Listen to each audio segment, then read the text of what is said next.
मित्रहो, आपल्या राजकारणामध्ये रोज काहीतरी नवं असं घडत असतं बघा. अर्थात जनतेच्या हिताचं यामध्ये काहीही नसतं. जे असतं ते फक्त अंतर्गत राजकारण, आपल्या खुर्चीचं राजकारण, पक्षाचं राजकारण. सामान्य जनतेला अशा राजकारणाशी तसं काहीही देणं घेणं नसतं. पण आता मात्र महायुती सरकारमध्ये मंत्रिमंडळ विस्ताराचं वारं वाहू लागलेलं आहे. अनेक आमदार या विस्ताराची वाट पाहत आहेत, तर काही विद्यमान मंत्री धास्तावलेली आहेत. केवळ धास्तावलेले नव्हे, तर शिंदे गटात कमालीची अस्वस्थता पसरलेली आहे. मागच्या काही काळापासून काही मंत्री वादग्रस्त म्हणून अधिक चर्चेला आलेले आहेत. त्यामध्ये शिंदे गटाचे मंत्री आघाडीवर आहेत.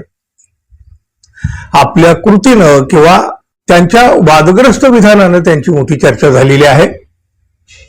एकनाथ शिंदे यांनीही अशा वेळी आपल्या मंत्र्यांना वारंवार सूचना केलेल्या आहेत. एकनाथ शिंदे यांनी समज देऊन सुद्धा काही मंत्र्यांनी आपल्या जिभेला अजिबात लगाम घातलेला नाही. साहजिकच त्यामुळे शिंदे गटाची प्रतिमा डागाळलेली आहे. आता होऊ घातलेल्या मंत्रिमंडळ विस्तारामध्ये अशा मंत्र्यांना थेट घरचा रस्ता दाखवला जाऊ शकतो. आगामी निवडणुका आणि सरकारची प्रतिमा सुधारण्याच्या उद्देशानं हा मंत्रिमंडळ विस्तार अत्यंत कठोर अशा निकषावर केला जाण्याची शक्यता आहे. नव्हे तशी माहिती सुद्धा मिळत आहे. आणि त्यामुळेच पक्षाची डोकेदुखी ठरणाऱ्या काही मंत्र्यांना थेट डच्चू दिला जाण्याची आता अधिक शक्यता आहे. मंत्रिमंडळ फेरबदलामध्ये केवळ राजकीय गणित न पाहता थेट कामगिरीवर सुद्धा भर दिला जाणार आहे. आणि मग त्यानुसार वाचाळवीर मंत्र्यांना डच्चू दिला जाणार असल्याची चर्चा सुद्धा आता रंगली आहे. माध्यमासमोर विनाकारण वादग्रस्त विधानं करून पक्षाला आणि सरकारला अडचणीत आणणाऱ्या नेत्यांची यादी हायकमांडनं तयार केलेली आहे. अशा वाचाळवीर नेत्यामुळे पक्षाची प्रतिमा धुळीला मिळवणाऱ्या मंत्र्यांना डच्चू दिला जाईल अशी माहिती समोर येते. त्यासोबतच सध्या मंत्र्यांचे परफॉर्मन्स रिपोर्ट कार्ड बनवले जात असून गेल्या काही काळातील कामगिरीचा आलेख तपासला जातोय. ज्या मंत्र्यांच्या खात्याची कामगिरी संत राहिली, ज्यांनी फाईलचा निपटारा वेगानं केलेला नाही किंवा ज्यांच्या मतदारसंघात पक्षाची ताकद घटलेली आहे, अशा नॉन परफॉर्मिंग मंत्र्यांना डच्चू दिला जाईल असं सुद्धा सांगितलं जातंय. याऐवजी बऱ्याच काळापासून प्रतीक्षेत असलेल्या नव्या चेहऱ्यांना, पक्षासाठी निष्ठापूर्वक काम करणाऱ्या तरुण आणि अभ्यासू आमदारांना मंत्रिपदाची लॉटरी लागण्याची सुद्धा शक्यता आहे.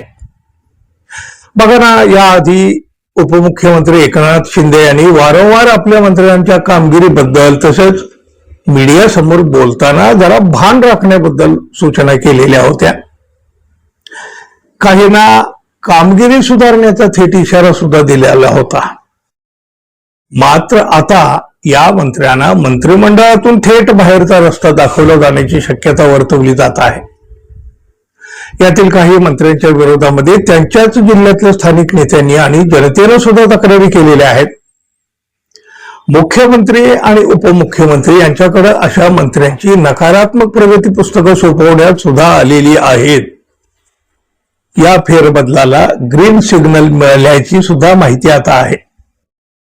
दरम्यान एकीकडे काही मंत्र्यांची खुर्ची धोक्यात आलेली असताना दुसरीकडे मंत्रिपदासाठी डोळे लावून बसलेल्या आमदारांनी मुंबई ते दिल्ली अशी मोर्चे बांधणी सुद्धा सुरू केलेली आहे.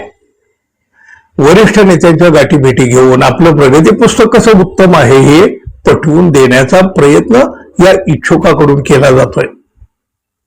या मंत्रिमंडळ विस्तारामुळे महायुतीतील अंतर्गत धुसफूस थांबणार की नवीन नाराजी नाट्य सुरू होणार याकडे आता संपूर्ण महाराष्ट्राच्या राजकारणाचं लक्ष लागलेलं आहे. या सगळ्या घडामोडीचे पडसाद आपल्या राजकारणात आता दिसायला सुरू होतीलच. आणि आपणही पाहूया आता पुढे काय काय होतंय ते. मित्रांनो, तोपर्यंत आपण अजून आपल्या चॅनलला सबस्क्राईब केलं नसेल तर कृपया सबस्क्राईब करावं ही अपेक्षा आहे. धन्यवाद. पुन्हा भेटू. नमस्कार.